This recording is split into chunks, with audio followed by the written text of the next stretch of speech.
চট্টগ্রামের সাতকানিয়ায় কমতে শুরু করেছে বন্যার পানি, বাড়ছে দুর্ভোগ। প্রাথমিক হিসেবে উপজেলায় ক্ষয়ক্ষতির পরিমাণ ছাড়িয়েছে শত কোটি টাকা।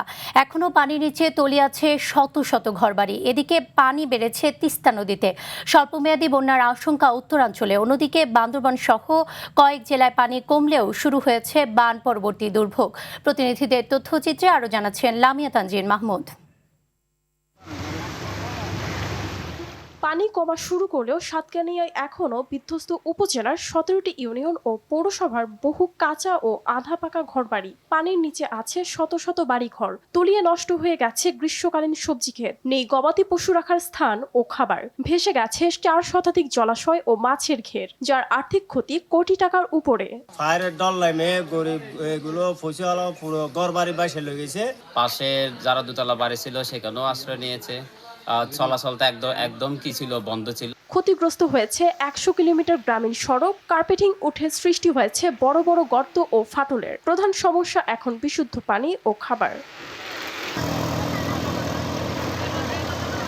বিপদসীমার নিচে পানি নামলেও লালমনিরহাট ও নীলফামারী সহ তিস্তা তীরবর্তী নিম্নাঞ্চল, চরাঞ্চল ও ফসলি জমিতে পানি ঢুকে পড়ায় নদী তীরবর্তী এলাকায় দেখা দিয়েছে বন্যা। অতিরিক্ত পানির চাপ সামাল দিতে খুলে রাখা হয়েছে তিস্তা ব্যারেজের 44টি জলকপাট।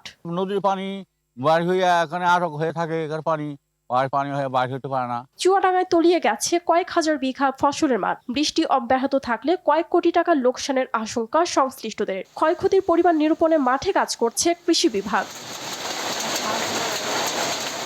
বন্যার পানি নামতে শুরু করেছে হবিগঞ্জে। স্পষ্ট হয়ে উঠেছে প্লাবিত হওয়া 35টি গ্রাম সহ জেলার ক্ষয়ক্ষতির চিহ্ন।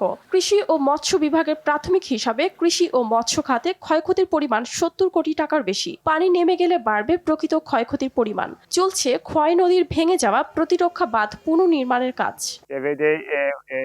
পানি কমছে, এখন জমি জমা যা আছে এটা সব ক্ষয়ক্ষতি হয়েছে।